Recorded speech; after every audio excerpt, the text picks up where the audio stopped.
Hello good morning बच्चों, welcome back in NR maths classes. बेटा आज मैं आपको इस वीडियो में DAV class 8 maths chapter number 4 direct and inverse variation इसके वर्कशीट नंबर 3 स्टार्ट कराने जा रही हूँ। तो इसमें आज हम इस वीडियो के अंदर क्वेश्चन नंबर 1 to 5 सारे क्वेश्चन कवर अप कर लेंगे। ठीक है बेटा, तो इसके अंदर ऐसा कुछ नहीं, जैसे मैंने आपको वर्कशीट 1 में बोला था कि वर्कशीट 1 जो है आपकी बेस्ड है डायरेक्ट वेरिएशन पर, और वर्कशीट 2 के अंदर सारे क्वेश्चन जितने भी थे वो इनवर्स वेरिएशन से रिलेटेड थे। लेकिन इसके अंदर ऐसा कुछ नहीं है, इसके अंदर आपको खुद से फाइंड आउट करना पड़ेगा। सब तरीके के मिक्स क्वेश्चन आएंगे कि कौन सा क्वेश्चन किस टाइप का है, वो डायरेक्ट वेरिएशन का ही है इनवर्स वेरिएशन का। ठीक है, तो उसको करने का तरीका मैं आपको बता चुकी हूँ ऑलरेडी, और इसमें जो भी क्वेश्चंस आएंगे वो साथ के साथ मैं आपको समझाऊंगी। तो चलिए स्टार्ट करते हैं। Question number 1। क्वेश्चन नंबर 1 है Ramit can finish his work in 25 days. Ramit कोई लड़का है जो कि अपने काम को 25 डेज में कंप्लीट कर देता है, फिनिश कर देता है। Working 8 hours a day. अगर वो एक दिन में 8 आवर्स वर्क करता है, यानी कि एक दिन में अगर वो 8 घंटे काम करता है, तो अपने काम को वो कितने दिन में खत्म करता है? 25 दिन में। अगर वो एक दिन में 8 आवर्स वर्क करता है तो अपने वर्क को कितने डेज में खत्म करता है बेटा? Within 25 days. If he wants to finish this same work in 20 days. अगर वो चाहता है कि वो सेम काम, जो काम उसने 25 डेज में कंप्लीट किया है, फिनिश किया है, अगर वो चाहता है रमित कि वो उस काम को 20 डेज में कर दे, how many hours should he work in a day? तो उसको एक दिन में कितने घंटे काम करना पड़ेगा? ठीक है बेटा, अगर वो एक दिन में 8 घंटे काम करता था तो उसने अपने वर्क को 25 डेज में फिनिश किया है। और अगर वो ये चाहता है कि वो अपने उस काम को जो कि उसने 25 डेज में फिनिश किया था वो 20 डेज में फिनिश कर दे, तो उसको पर डे कितने आवर्स काम करना पड़ेगा ये आपको फाइंड आउट करना है। तो यहाँ पर हमें क्या दिया हुआ है? यहाँ पर हमें एक तो नंबर ऑफ डेज दिए हुए और टाइम दिया हुआ है आवर्स में, तो हम वो लिख देंगे जो हमें दिया हुआ है। ठीक है बेटा,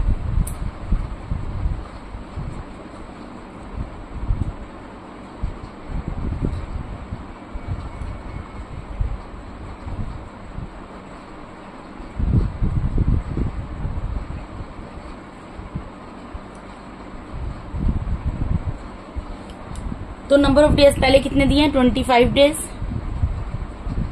ठीक है बेटा, 25 डेज में कितने आवर्स काम करता है एक दिन में? 8 आवर्स। अब वो काम करना चाहता है अपना फिनिश 20 डेज में, तो उसको कितने आवर्स काम करना है? तो हम मान लेंगे x आवर्स काम करेगा वो। ठीक है, तो यहां पे मैं लिख देती हूँ let time taken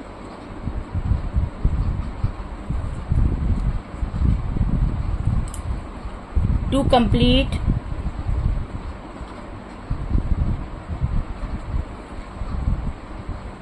work in 20 days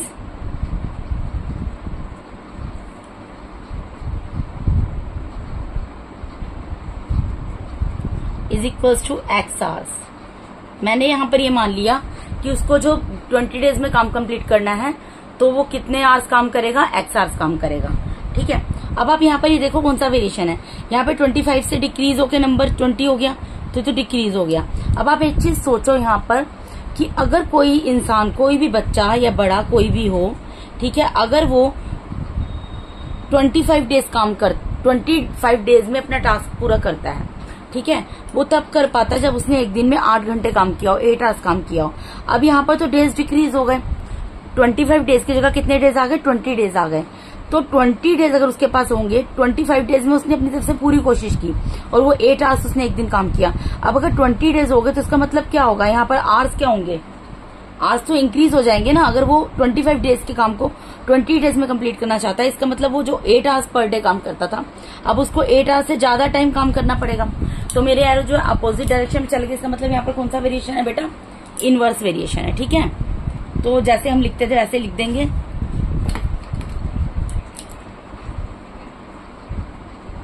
This is a case of inverse variation.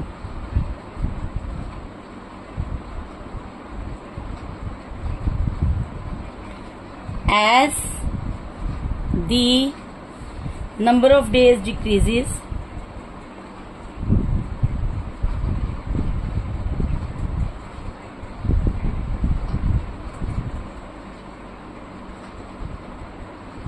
then the number of hours, उसको ज्यादा टाइम काम करना पड़ेगा ना बेटा, क्योंकि वो 25 डेज के काम को 20 डेज में खत्म करना चाहता है। विल इंक्रीज,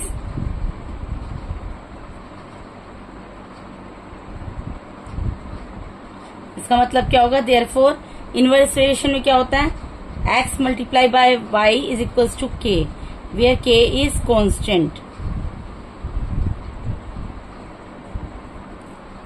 ठीक है बेटा, अब इसके बाद बस सोल्व करना है। यहाँ पर आप ऊपर से देख सकते हैं क्या आ रहा है, 25 8 से मल्टीप्लाई होगा, 25 multiply by 8 is equals to, यहाँ पर कितने डेज है, 20 डेज है, 20 मल्टीप्लाई बाय x हो जाएगा। और मैं आपको ये क्या बता रही थी, x जिसके साथ वेरिएबल है उसको मैंने राइट हैंड साइड में लिख दिया, ये इक्वल्स टू में है ना, तो इसको मैं इधर और इसको इधर लिख सकती हूँ। मुझे अब यहाँ पर किसकी वैल्यू फाइंड आउट करनी है, मुझे यहाँ पर x की वैल्यू फाइंड आउट करनी है। तो x की वैल्यू क्या आएगी, 25 multiply by 8 divided by 20, 20 multiply में है, डिवाइड में चला जाएगा। अब कैंसिल कर लो, 5 5 जा 25, 5 4 जा 20, 2 4 जा 8, 2 2 जा 4, ठीक है जी, 2 1 जा 2, 2 2 जा 4, या डायरेक्ट 4 से भी कैंसिल हो सकता था। तो यहाँ क्या बचा, 5 मल्टीप्लाई बाय 2 यानी कि कितना हो गया, 8 आवर्स, यानी कि उसको अब कितनी देर काम करना पड़ेगा, 8 आवर्स, उसको 2 आवर्स एक्स्ट्रा काम करना पड़ेगा। तो हम लिख देंगे देयरफॉर या hence time taken to complete work in 20 days is equals to 10 hours, 10 hours per day काम करना पड़ेगा उसको, आंसर। ठीक है बेटा, अब क्वेश्चन नंबर 2 पे मूव करते हैं।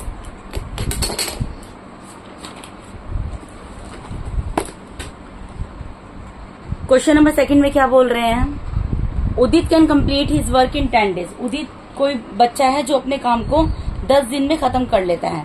What amount of work will be completed in 8 days. तो वो 8 डेज में कितने काम को कर लेगा, Udit can complete his work in 10 days, Udit अपने काम को 10 दिन में कंप्लीट कर लेता है। व्हाट अमाउंट ऑफ वर्क, वो काम की कितनी मात्रा को, कितने अमाउंट को 8 डेज में कंप्लीट कर लेगा। यहाँ पर आप देखो आपको दिया क्या हुआ है, एक तो आपको नंबर ऑफ डेज दिया हुआ है,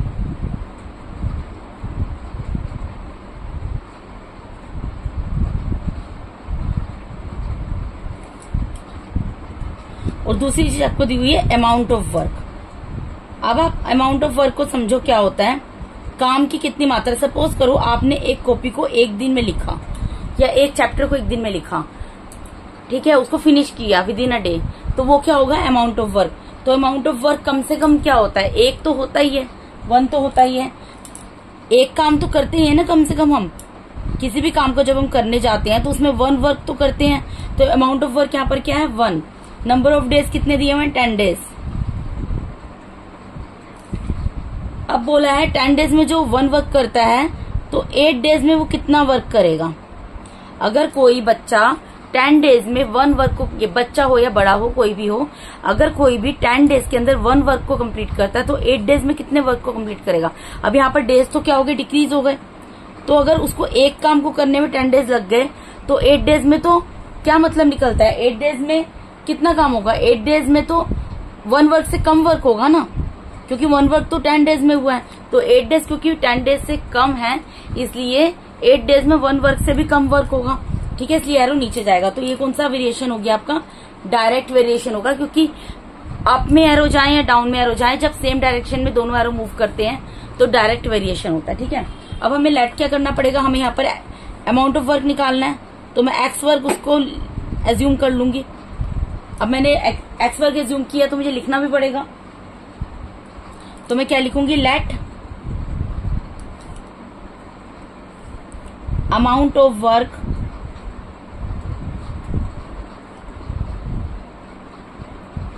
completed in 8 days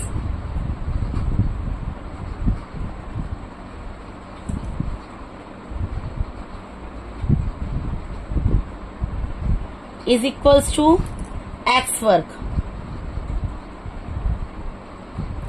अब हमें पता लग गया कि ये डायरेक्ट वेरिएशन है, तो उसकी स्टेटमेंट लिखनी पड़ेगी बेटा। Therefore this is a direct variation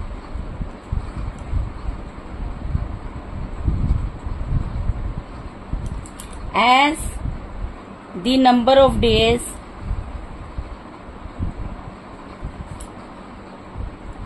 decreases, मैंने आपको बोला था जो दोनों चीजें दी होती हैं उनको हम पहले लेते हैं, वो डिक्रीज हो रही इंक्रीज हो रही है उसके बेस पे लिखते हैं। तो as the number of days क्या हो रहे हैं, 10 से 8 हो गए, डिक्रीज हो रहे हैं, तो लिखेंगे as the number of days decreases then the number नहीं, amount of work will increase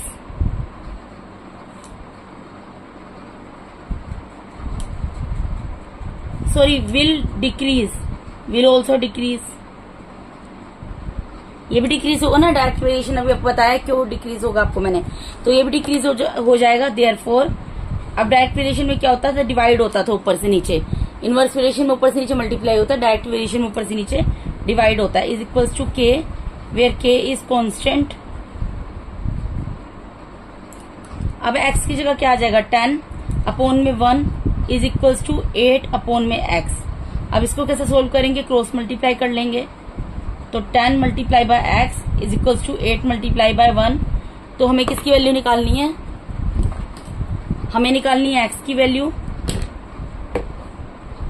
तो x की वैल्यू क्या आ जाएगी, 8 अपॉन में 10, तो 2 4 जा 8, 2 5 जा 10, यानी कि कितना आ गया 4/5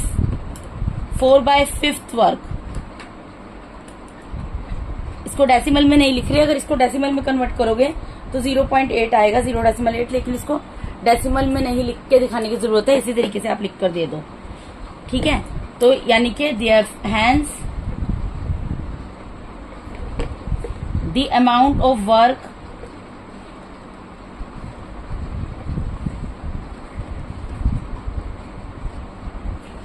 which is completed in 8 days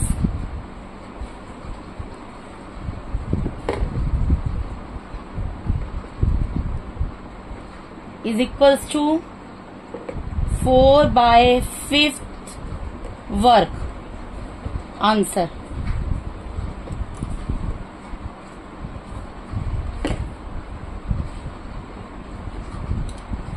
ठीक है जी। अब इसके क्वेश्चन नंबर 3 पे मूव करते हैं। क्वेश्चन नंबर 3 क्या है, 20 man can build a wall in 9 days. 20 आदमी मिलकर एक दीवार को 9 दिन में बना लेते हैं। 20 मैन बना सकते हैं एक वॉल को 9 डेज पे। Then how long would it take 12 man to build the same wall. अगर अब 20 मैन की जगह 12 मैन आ जाए तो वो सेम वॉल को कितने दिन में बना लेंगे। तो हमें यहाँ पर क्या दिया हुआ, number of man and number of days. पहले हम वो लिख देंगे,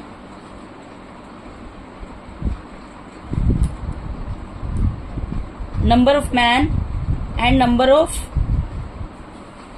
डेज गिवन है, ठीक है बेटा। तो अब हमें पहले नंबर ऑफ मैन कितना दिया है, 20 मैन। 20 मैन एक वॉल को कितने डेज में बनाते हैं, 9 डेज में।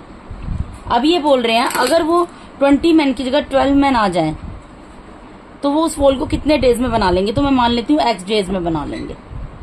अब आप यहाँ पर वेरिएशन चेक करोगे, कौन सा वेरिएशन है, देखो 20 से डिक्रीज होकर नंबर 12 हो गया। पहले 20 मैन वर्क कर रहे थे, अब 12 मैन वर्क करेंगे, ठीक है। तो डिक्रीज हो गया नंबर, 8 नंबर लेस हो गया तो डिक्रीज हो गया। अब आप सोचो कि अगर 20 मैन एक वॉल को 9 डेज में बनाते हैं तो 12 मैन उस वॉल को 9 डेज से ज्यादा टाइम में बनाएंगे, कम टाइम में बनाएंगे, कैसे बनाएंगे। अंडरस्टूड है, अगर 20 मैन किसी वॉल को, एक दीवार है जिसको 9 डेज में बना रहे थे, 20 मैन पावर थी वहां पर, 20 लोग थे, ठीक है। अब तो कितने कम हो गए, 8 आदमी कम हो गए, तो ऑब्वियसली उनको और ज्यादा टाइम लगेगा, तो एरो ऊपर की तरफ चला जाएगा, ठीक है। अब मैंने जो चीज यहाँ पर नंबर ऑफ डेज एज्यूम किया उसको मैं लिख दूंगी, late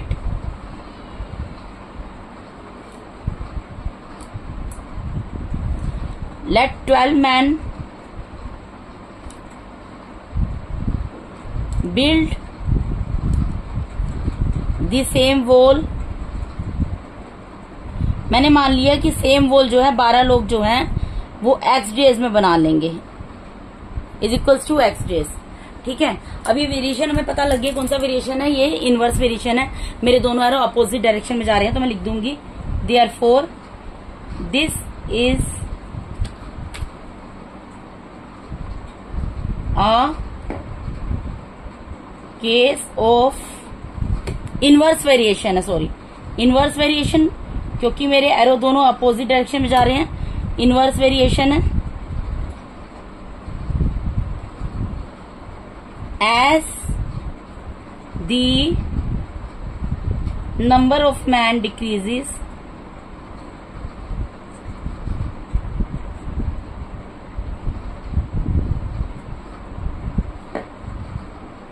then the number of days will increase,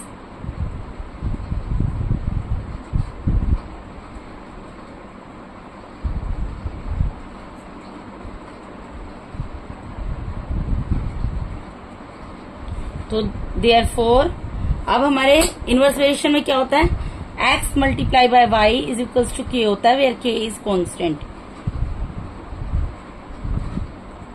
मैंने आपको बोला है जो वैल्यूज जहां पर दोनों की दी होती हैं उसको हम पहले लेते हैं। तो यहाँ पर नंबर ऑफ मैन की दोनों वैल्यू दी हुई है, 20 से 12 मैन हो गए, तो मैंने लिखा है as the number of man decrease हो रहे हैं, therefore then the number of days will increase, ये इंक्रीज होगा क्योंकि ये हमारा इनवर्स वेरिएशन है, ठीक है। तो उसमें क्या होती है condition, x multiply by y is equal to k constant होता है, तो कर दो 20 ऊपर से नीचे डिवाइड होता है, ऊपर से नीचे मल्टीप्लाई होता है, 20 multiply by 9 is equal to 12 multiply by x, और इसको x वाले को इधर लिख सकती हूँ 12 multiply by x is equal to 20 multiply by 9, ठीक है जी। मुझे किसकी वैल्यू निकालनी है, इस वेरिएबल की वैल्यू निकालनी है जिसको मैंने एज्यूम किया था x। 20 मल्टीप्लाई बाय 9 इज और ये 12 मल्टीप्लाई में डिवाइड में चला जाएगा। अब जैसे कैंसिल कर सकते हो कर दो, 12 से कैंसिल हो जाएगा, 12 3 इज 3 से कैंसिल हो जाएगा, 3 3 इज 9, 3 4 इज 12, 4 1 इज 4, 4 5 इज 20, यानी कि कितना आ गया 5 मल्टीप्लाई बाय 3, यानी कितना आ गया 15 डेज।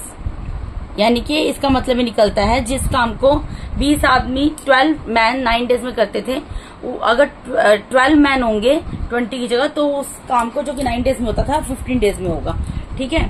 तो लिख देंगे hence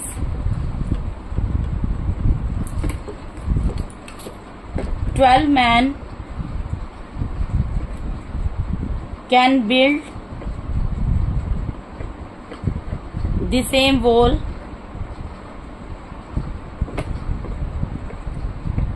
is equals to 15 days या इन 15 डेज, जैसे मर्जी लिख दो आंसर। तो इसका आंसर क्या आ गया 15 डेज, ठीक है बेटा। अब फोर्थ क्वेश्चन पे मूव करते हैं।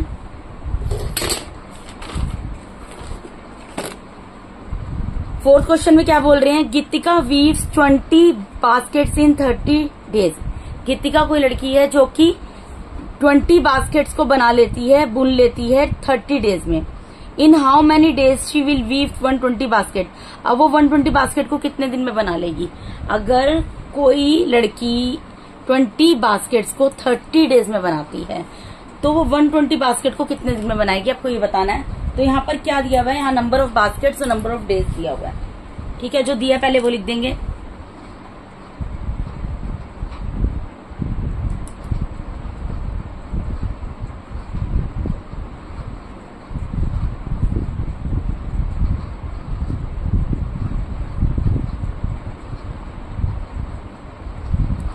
ये दो चीजें दी हैं, मैंने लिख दी।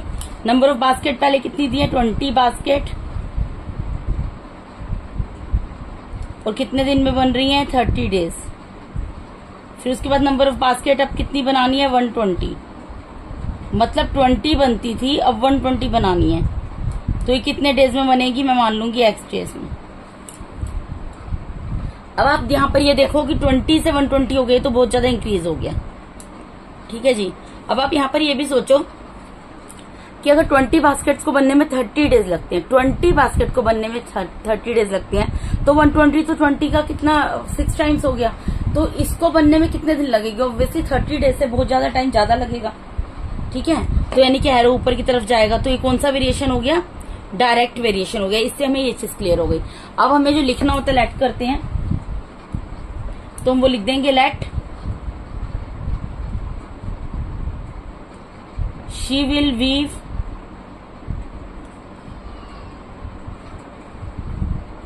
120 baskets is equals to x days या in x days, जैसे मर्जी लिख दो, ठीक है। तो अब हमें क्या लिखना है, therefore this is a direct variation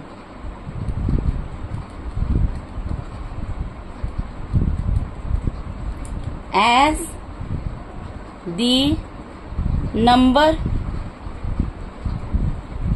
of baskets increases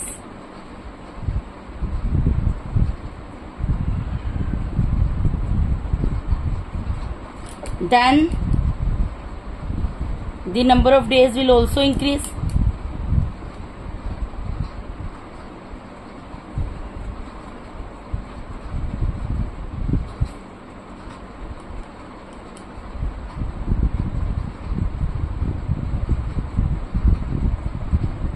तो डायरेक्ट वेरिएशन में क्या होता है, therefore x divided by y is equals to k where k is constant। तो यहाँ पर x की वैल्यू क्या है, 20 divided by 30 is equals to 120 divided by x आ जाएगा। तो लिख देते हैं 20 divided by 30 is equals to 120 divided by x।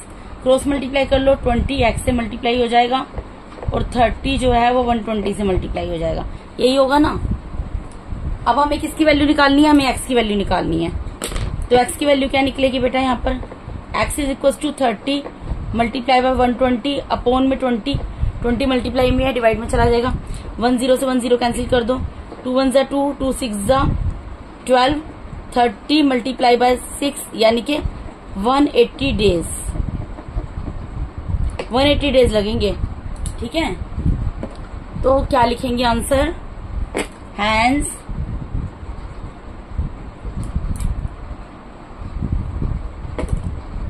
One 120 baskets